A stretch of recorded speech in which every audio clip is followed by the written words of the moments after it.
ओम साई राम।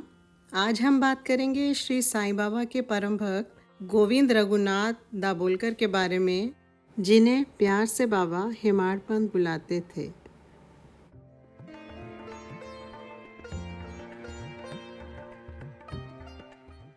हेमाड पंत का जन्म 1859 में हुआ। बचपन गरीबी में बीता, जिसकी वजह से उनकी शिक्षा 5वीं कक्षा तक ही रही। उसके बाद वह शिक्षक के पद पर कार्य करते रहे। इस बीच उन्हें सरकारी नौकरी पर नियुक्ति मिली। बाद में उनकी मेहनत की वजह से वह प्रथम श्रेणी के मजिस्ट्रेट बने।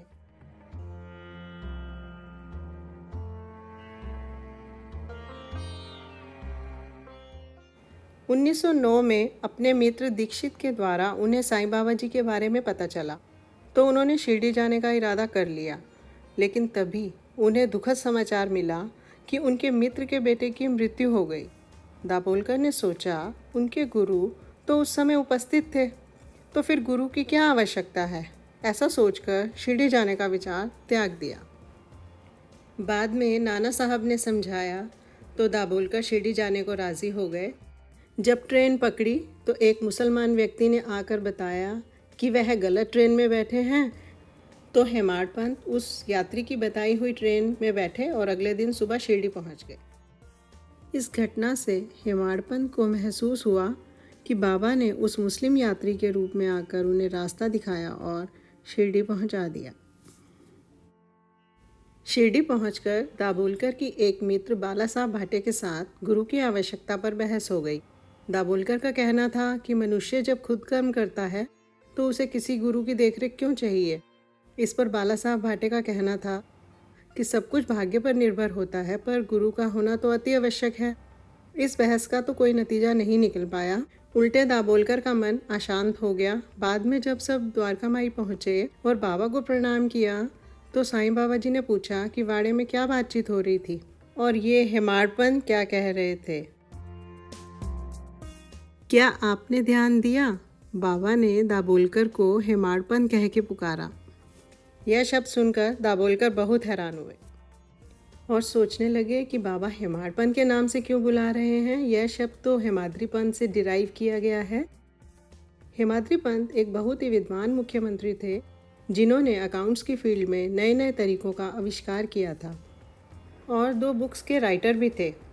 पर दाभोलकर को लगता था उन्होंने तो कुछ खास नहीं किया, तो बाबा ने यह विशेष नाम से क्यों बुलाया।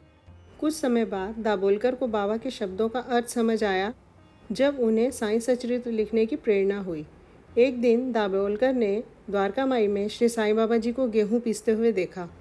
शिरडी वासियों से पूछने पर पता चला कि शिरडी में उन दिनों महामारी फैली हुई थी और बाबा ने गेहूं के रूप में उस महामारी को पीसकर शिरडी के बॉर्डर पर डलवा दिया। उसके बाद शिरडी वासी उस महामारी से सुरक्षित हो गए थे। यह चमत्कार देखकर दाभोलकर को लगा कि उन्हें साईं बाबा जी के चरित्र के बारे में लिखना चाहिए। अब साईं बाबा जी से आज्ञा लेने की उनकी हिम्मत नहीं हो रही थी, तो उन्होंने श्यामा, जो कि साईं बाबा जी के एक और परम भक्त थे, जिनके बारे में हम आने वाली वीडियो में बात करेंगे, उनके द्वारा पूछवाया। तो बाबा ने कहा कि हेमाड पंत को अपने अहंकार का त्याग करना चाहिए और जब पूरी तरह से अहंकार नष्ट हो जाएगा तो मैं इनके अंतःकरण में प्रकट होकर खुद ही अपनी जीवनी लिखूंगा। इस वाक्य से साईं बाबा जी ने हेमाड पंत को तो कृतार्थ किया ही था, साथ ही हम भक्तों का जीवन भी धन्य कर दिया। आज हेमाड पंत का लिखा ग्रंथ साईं सच्चरित्र घर घर में साईं भक्तों को कितना सुख पहुंचा रहा है। साईं भक्तों का यह ग्रंथ गीता समान पूजनीय है। अगर साईं बाबा जी ने हेमाड पंत को यह प्रेरणा ना दी होती तो हम साईं लीलाओं को जानने से वंचित रह जाते।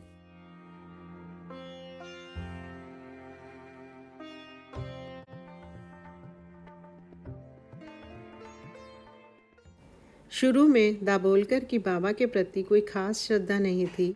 सन 1910 से 16 तक उनमें कुछ ज़्यादा बदलाव नहीं आया था। इसी वर्ष उन्हें साईं सचरित्र लिखने की आज्ञा मिली। 1917 में बाबा ने अपने एक परम भक्त श्री साठे को गुरु चरित्र पढ़ने की सलाह दी। उन्होंने सिर्फ 1 हफ्ते उस बुक को पढ़ा तो बाबा ने प्रसन्न होकर सपने में दर्शन दिए। साठे ने सपने में दर्शन के बारे में पूछा तो बाबा ने कहा, 1 हफ्ता गुरु चरित्र और पढ़ो।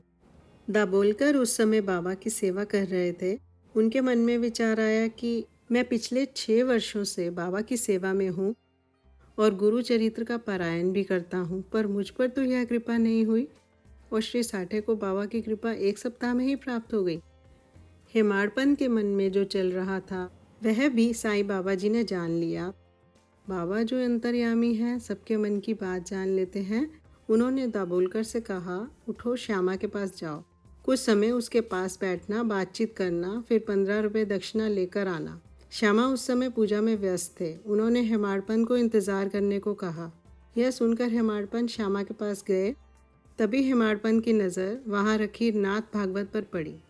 तब उन्हें याद आया कि सुबह हेमाड़पन नाथ भागवत को पढ़ते पढ़ते अधूरा छोड़कर आ गए थे, तो बाबा ने श्यामा के पास भेजकर वह पाठ पूरा करवाया।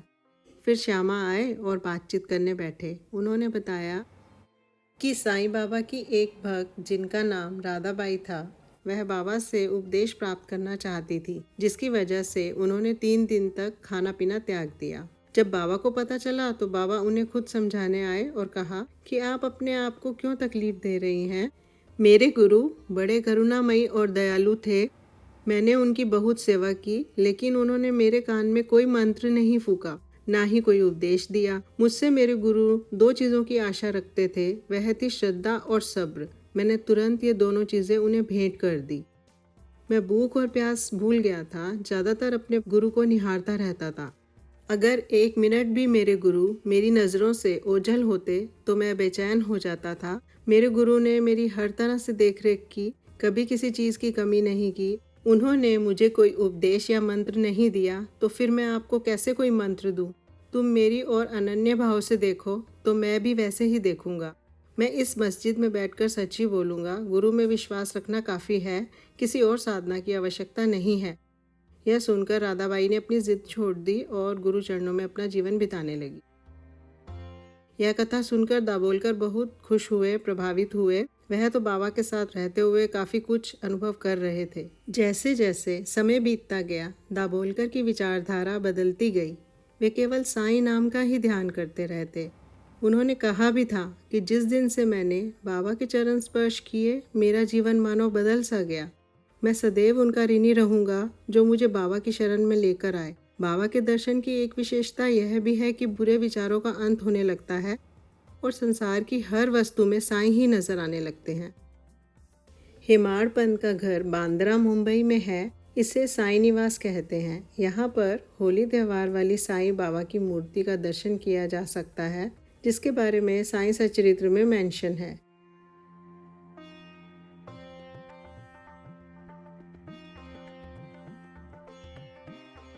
सन 1917 में होली के दिन हेमाड़पन को सपने में साईं बाबा जी के दर्शन हुए। बाबा ने कहा कि मैं आज दोपहर को तुम्हारे यहाँ भोजन करने आऊँगा।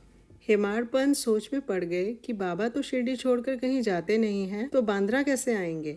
हेमाड़पन भोजन के समय बेसब्री से बाबा का इंतज़ार कर रहे थे। भोजन करने के लिए बाबा के लिए एक स्थान छोड़कर सभी ने स्थान ग्रहण कर लिया था। तभी एक व्यक्ति ने, जिसका नाम अली मोहम्मद था, अखबार में लिपटा हुआ एक पैकेट दिया। वह बाबा का सुंदर चित्र था। चित्र देखते ही हेमाड़पन बहुत प्रसन्न हो गए। आज भी बाबा के आशीर्वाद स्वरूप यह चित्र साईं निवास में सुसज्जित है। एक बार हेमाड़पन बाबा के दर्शन करने गए तो साईं बाबा जी ने उन्हें छाछ का प्याला पीने को दिया और कहा कि सब पी जाओ, ऐसा सुअवसर फिर कभी ना पाओगे। हेमाड़पन को बाद में बाबा के शब्दों का अर्थ समझ आया, क्योंकि इस घटना के थोड़े दिन बाद बाबा ने महासमाधि ले ली थी। हेमाड़पन को श्री साईं बाबा जी से 3 सिक्के, उनकी पवित्र खड़ाऊ और एक बाबा का सुंदर चित्र प्राप्त हुआ। यह चित्र बहुत अद्भुत है। बाबा के दाएं पैर पर और छाती पर स्वास्तिक नजर आता है और बाबा के पीछे एक शेषनाग भी दिखता है।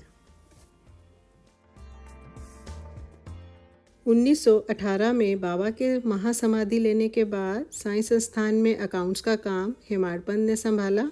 साईं सचरित्र के माध्यम से लोगों को साईं लीलाओं से परिचित करवाया। उनका अपने जीवन का ज़्यादातर सफ़र साईं सेवा में समर्पित रहा।